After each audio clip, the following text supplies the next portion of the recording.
All right, let's get right into it. On August 31st, 2025, something pretty unusual happened. A YouTube live stream went out, but it wasn't for gaming or an unboxing. It was a public surrender. So what we're going to do here is dissect this whole declaration. It's this really tangled story of what she saw as persecution, a deep personal betrayal, and this whole spiritual reason for it, all broadcast live for anyone to see. And that's how it kicks off, with a freshly opened bottle of wine. The speaker, clearly in a lot of emotional pain, just lays it out there. She's defeated.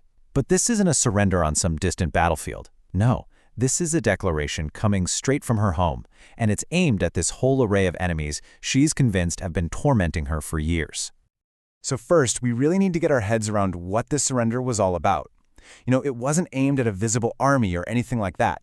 It was directed at what she kept calling the enemy's camp, this unseen force that she felt had just taken over every single part of her life. Which, of course, brings us to the biggest question of all. Who or what was this invisible enemy she was surrendering to? And the answer to that? Well, it shows you just how massive she believed this conflict really was. Yeah, it's not just one person or one group. We're talking about a sprawling network. She's naming huge global conspiracies like the Illuminati, government agencies like the CIA and the FBI, but then it gets super personal.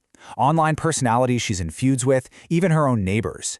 In her mind, they're all part of this coordinated attack, and it's all being run by a guy she calls her chief handler, Andrew Meltdown.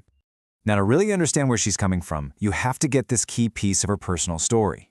This group she calls the People in Black, or Intrepid. She claims she's been having dreams about them since she was just a little kid, like 5 or 6 years old.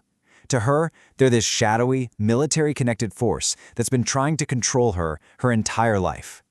So in her worldview, this war was happening everywhere, on all fronts, all at the same time. On the physical front, she's describing stuff like constant surveillance and harassment. Digitally, she felt she was being targeted by online trolls and fake accounts. And then there's the spiritual front, where she believed they were literally invading her dreams and trying to attack her soul. Every conflict has a tipping point.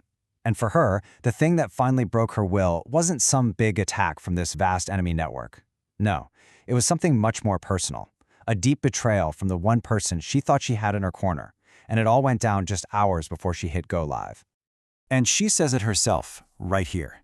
Her defeat, in her own words, it all boils down to one thing. Her partner in crime, her ride or die, just wasn't there for her. She felt totally and completely alone, with literally no one left to fight by her side. And the breakdown happened fast. It was like a domino effect. First, she says her partner ignored her when she asked for space. Then, he apparently backed out of a plan they had to report one of her big online antagonists to the police because he was scared. And the final straw? He allegedly logged into her YouTube account without her permission. For her, that sequence of events was the ultimate betrayal, and it left her feeling like she had no other move to make. Okay, so all her fronts are collapsing. Her only ally is gone. So how does she justify this very public act of surrender? Well, this is where it gets really interesting. Because she builds this powerful spiritual argument to frame her decision not as a failure, but as a smart, tactical, and even holy act.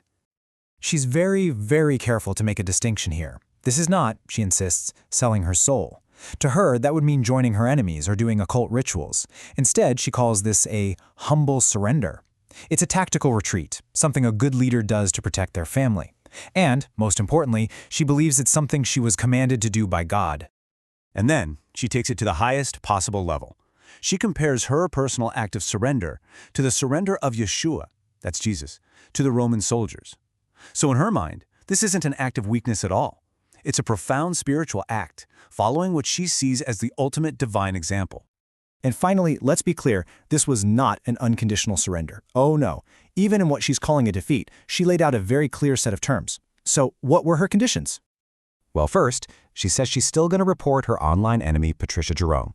Second, and this is a big one, she makes a non-negotiable demand. She will not be put back under the control of her old handler.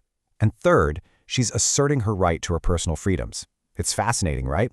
Even while she's giving up the fight, she's still drawing these lines in the sand about what she will and will not accept.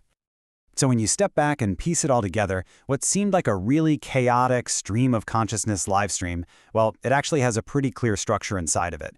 We'd managed to identify who she saw as the enemy, what the final straw was, the spiritual logic she used to justify it all, and the terms she laid out for whatever comes next. And I think this whole thing leaves us with a much bigger question. In our world today, where so many battles, whether they're real or just perceived, are fought out in the open, online, for everyone to see, what does an act of public surrender like this really mean? Is it an ending, a new beginning, or is it something else entirely? Definitely something to think about.